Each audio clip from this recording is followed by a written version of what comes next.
तुम्ही पारशा एरंडापासून कधी उडणारे ते बबल बनवलेत का? आम्ही आमच्या लहानपणी खूप खेळायचो. चला मी तुम्हाला आता शिकवते.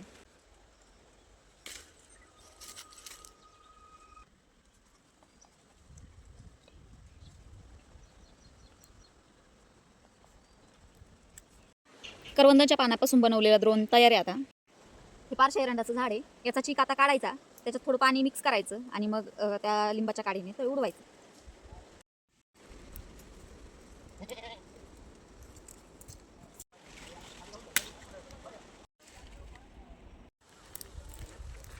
मग त्याच्यामध्ये मी थोडंसं पाणी टाकणार आहे. एकदम थोडंसं टाकायचं, जास्त नाही टाकायचं.